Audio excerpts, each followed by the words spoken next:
अखंडित वाणी। झूठा साक्षी नाश हो जाता है, परंतु जो मनुष्य सत्य को सुनता है वह सर्वदा बोलता रहेगा और उसका कोई विरोध नहीं हो पाएगा।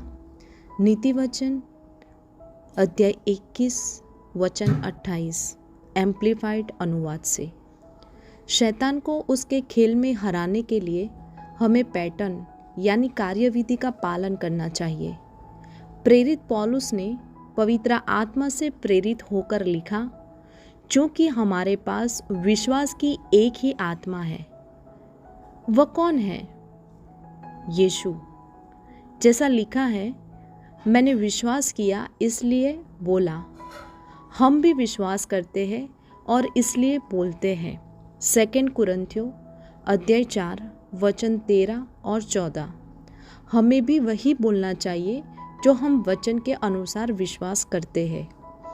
परमेश्वर के वचन में ऐसे सिद्धांत हैं जिन्हें समझना आपके लिए अनिवार्य है, क्योंकि आपका जीवन और आपके प्रियजनों का जीवन वास्तव में दांव पर लगा हुआ है। हम एक बहुत बड़े आत्मिक युद्ध में हैं।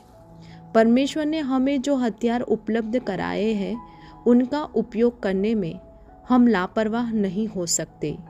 यदि हम निठल्ले बने रहेंगे तो शैतान निश्चित रूप से हमें चबा जाएगा और उगल देगा।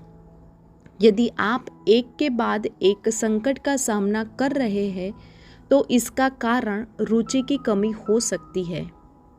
पौलुस ने सीखा कि खतरों के बीच में भी वह उस वचन को बोलकर यीशु के जीवन का अनुभव कर सका जिस पर वह विश्वास करता रहा। उसने जान लिया था कि बोलने से स्वर्ग की शक्तियाँ हर स्थिति में कार्य करने आ जाती हैं।